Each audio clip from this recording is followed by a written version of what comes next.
Hey everybody, welcome back to the IndyCar Dad Podcast.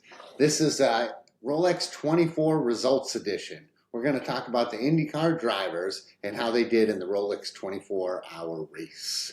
I'm just back from the race. I'm here in Michigan now where it is freezing cold, like less than 10 degrees. And yesterday I left Florida where it was 80 degrees and sunny. So I'm a little upset about leaving the warmth of Florida.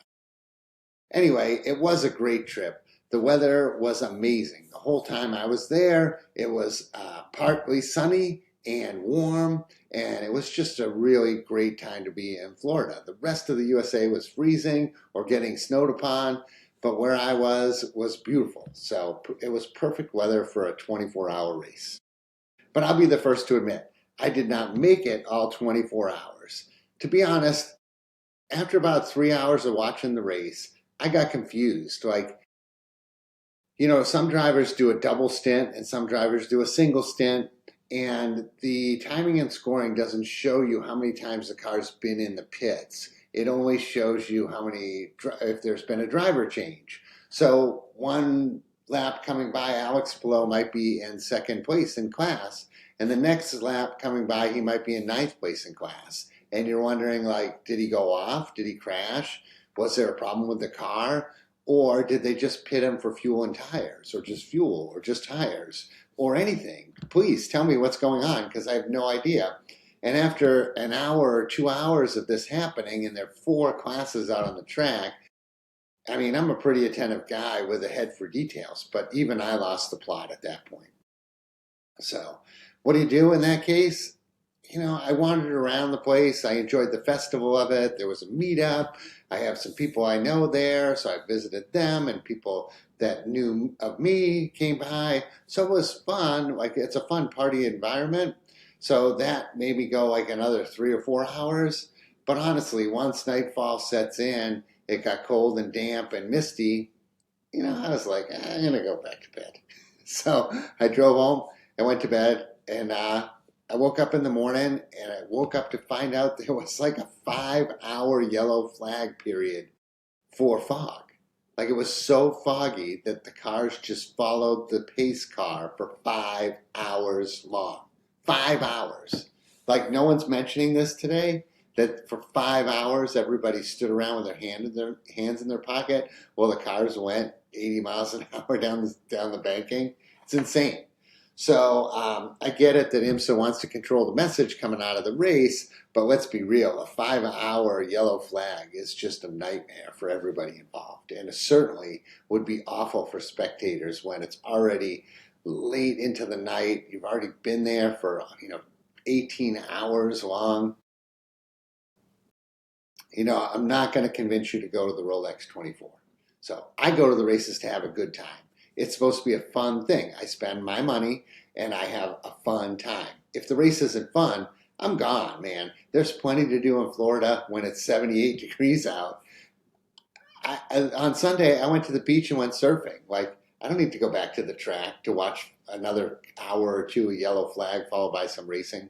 So anyway, I promised you IndyCar results, and we're going to talk about how our favorite drivers did in the Rolex 24. So they didn't do that great, to be perfectly honest with you. We sent a lot of talented guys there, and the 24-hour race is a team effort. There's a bunch of drivers in the car. In the GTP class, you're going to find top-notch drivers in the cars. But in the LMP2 and the GTD classes, you're going to have an amateur on board with you. Also, 24-hour races, you're more susceptible to team problems or car problems. So our guys did not do that well. In GTP, Alex Palou, his team, the 93 Meyer-Shank, took 5th place. Penske won the race, but there were no Penske IndyCar drivers in the car. Colton Herta, who I still consider an IndyCar guy, his team finished 6th, so Palou was 5th. He was 6th in the number 40 Cadillac, and Scott Dixon in the other Meyer-Shank entry, the number 60, was 9th. I believe there were 10 or 12 GTP cars, so to be 9th is not really that good. So, in LMP2, Nolan Siegel's team finished 3rd place, so he was at least on the podium. Rasmussen's team finished 5th, and Kiffin Simpson's team finished 8th. Now, I watch Kiffin race. I'm invested in Kiffin these days because he's the only driver to answer my podcast email. And one time, but he did well. Like, he was out there passing cars in his class, but the team didn't do that well. It just didn't work out in the end.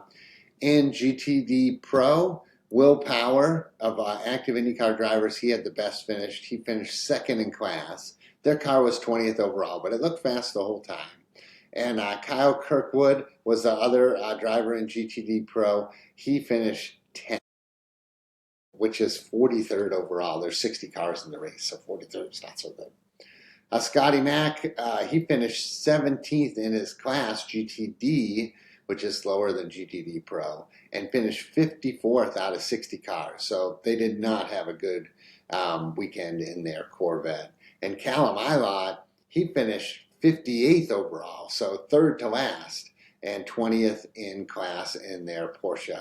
They also had some problems. As far as other IndyCar-related drivers in the race, Toby Sowery, who I don't know if you remember, but he raced a couple races for Dale Coyne, and he was in the Indy Lights. He was in the winning car in LMP2. So of all the guys out there, even past champs like Sebastian Bourdais, AJ Allmendinger, people like that, and Toby Sowery looked the best of all the past and present IndyCar drivers. The only other driver that might be active this year, Romain Grosjean, finished 19th in the GTD class, so he finished 56th overall. So that's not good. I mean, that was worse than Scotty Mack and better than Callum Ilott. So overall, our IndyCar guys did not magically make their teams win the race, and I'm kind of sad about that, honestly. I'm really looking forward to St. Pete. I'll be there at the races. It's 2 hours long, and I will follow the whole thing, every bit of it. So thanks for watching my podcast, and I appreciate any followers I can get. I'm just starting out, and I'm trying to do my best to bring you information you can use in a digestible format, and I'm trying to keep it fun. So my long-term advice for you is the Rolex 24 is an endurance event for spectators as well. Watching something for 24 hours is not quite your thing. Like, I should have known better. I don't have that attention span. Then I might avoid it and choose something more intensely awesome, like an IndyCar race where it's over and done in 2 hours and it's exciting from start to finish, and there's passing and angry driving the whole time. Like these guys, like they talk about how, we're just going to make it through the night now in the Rolex 24. They get set in position and they're just going to drive it at 9/10, and you go down to the corners and you watch, and they're not sliding through the corners. They're not loose at exit. They're not braking hard. They're just pacing themselves. Well, guess what? That ain't fun to watch. It's 11 p.m. I'm getting tired. I don't want to see cars going around the horseshoe without anybody sliding. That's just not what I'm here for. I probably will go back to the Rolex 24 next year. My wife and I own a house that's 1 hour away, so it's very convenient for me to get there. But would I travel cross country to see it? Absolutely not. The Long Beach Grand Prix provides you IMSA racing and IndyCar racing in short, digestible chunks, and it's a way better event. The party's better. The weather's just as nice as the best Florida weather. So if I had to choose between Long Beach Grand Prix and the Rolex 24, there is no question I would choose the Long Beach Grand Prix. But then again, there's a reason why I call myself IndyCar Dad, because I'm an IndyCar super fan. Thanks again for watching. Bye.